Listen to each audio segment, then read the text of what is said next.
Für einen Basketterstern, das ist bereits bekannt, benötigt man 30 quadratische Blätter, die als erstes mittig gefaltet werden müssen. Dabei muss ich mich vorab entscheiden, welche Farbe die Sternspitzen haben sollen. Will ich einen Stern mit roten Spitzen haben, muss die rote Seite des Papieres nach innen gefaltet werden. Will ich einen Stern haben mit grünen Spitzen, wird logischerweise die grüne Seite als erstes nach innen gefaltet, sodass das Papier dann außen rot ist. So. Im Folgenden verwende ich doppelt so großes Papier, damit man auch etwas sieht.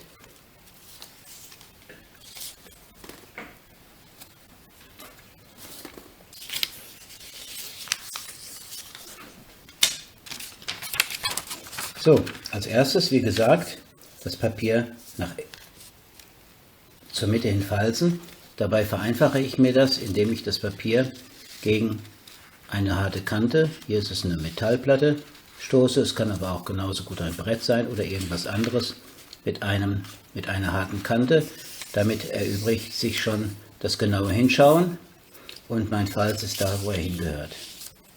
Jetzt schiebe ich erst einmal meine Kante aus dem Blickfeld, so, und setze mich hin, damit ich es bequemer habe. Also, ich habe hier den Mittelfalz an dieser Seite. Linkshänder werden es wahrscheinlich genau andersrum machen. Und als erstes falte ich 2 Dreiecke. Dabei habe ich zu beachten, dass ich niemals über diesen Mittelfalz drüber komme beim Falten, weil ich hinterher Probleme bekomme. Und ich muss darauf achten, dass ich auf beiden Seiten des Blattes das symmetrisch mache. Also jetzt den Falz an der Seite lassen und das Dreieck auch auf der anderen Seite falten. Ich schaue erst immer, dass die Spitze stimmt und dann mache ich den Rest. So. Dann nehme ich das Blatt auseinander. Soweit ist das auch bei den anderen Faltmethoden. Und jetzt wird es wesentlich einfacher. Wenn das Blatt so vor mir liegt, der Mittelfalz bleibt immer an dieser Stelle, dann kann ich das hier zur Mitte falten. Mache dasselbe auch auf der anderen Seite. Der Mittelfalz bleibt oben an dieser Stelle. Drehe das Blatt rum. Auf der zweiten Seite auch zur Mitte falten. So, und jetzt habe ich hier eine Kante, über die ich das offene Ende schlagen kann. Wieder rumdrehen, Mittelfalz bleibt oben. Wieder über diese Kante das Blatt schlagen. Dann entsteht ein UFO. Jetzt kommt der Trick. Beide Enden des Blattes so gegeneinander schieben, dass sich der Mittelfalz öffnet und eine Raute entsteht. Und hier auch wieder über beide Kanten nach innen schlagen auf beiden Seiten. Dann kann ich das Blatt drehen, die Seiten festfalzen noch etwas und dann nach oben umschlagen. Schon ist mein erstes Modul fertig, ohne großes Planen und Machen. Davon brauche ich, wie gesagt, 30 Stück. Wenn ich nur einfarbiges Papier verwenden will, kann ich mir die Sache noch weiter vereinfachen. Dann muss ich allerdings auf diese kleine Basketterecke verzichten. Ich nehme dann wieder mein Blatt, mache den Mittelfalz gegen die harte Kante, diesmal außerhalb des Blickfeldes. Dann kann ich auf die ersten Arbeitsschritte verzichten und kann gleich zweimal das Blatt zur Mitte falten, als würde ich an einem Papierflieger arbeiten. Wende das Blatt wieder, sodass der Mittelfalz an der Stelle bleibt. Mache das andere auf der anderen Seite.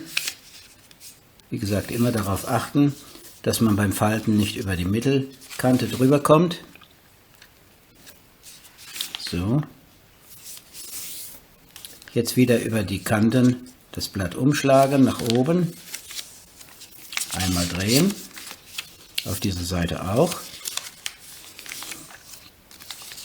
Das Ganze gegeneinander schieben. Es ist etwas Übung notwendig, aber dann klappt es dann wie von selbst. So, da habe ich meine Raute, wieder die zwei Kanten nach innen. Auf der anderen Seite.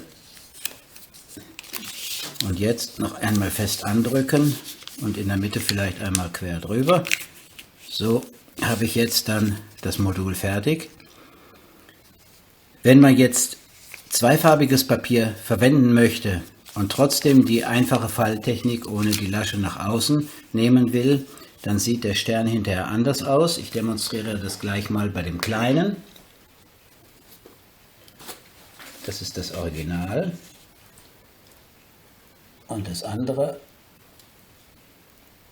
grüne Spitzen, ist dann das hier. Der Stern wirkt etwas ruhiger bei einfachem Papier, ohnehin. Der sieht dann etwas kunstvoller aus. Der einzige Unterschied beim Falten ist es, da man am Anfang weniger Faltungen machen muss, ist das das, was nach innen später soll, muss man als erstes nach innen falten. Also gerade umgekehrt wie bei dem Original. Bei dem Stern wäre es also rot innen, dann würde man das Papier auch erst so falten, dass das Rot nach innen kommt. Ich kann das ja vielleicht noch mal ganz schnell machen. In dem Fall war das so. Jetzt habe ich doch das kleine Papier, ist mir aber egal. Zweimal nach innen, umdrehen, zweimal nach innen, einmal. Mit der Zeit geht das alles ein bisschen schneller. Zweimal nach innen, über die offene Kante schlagen.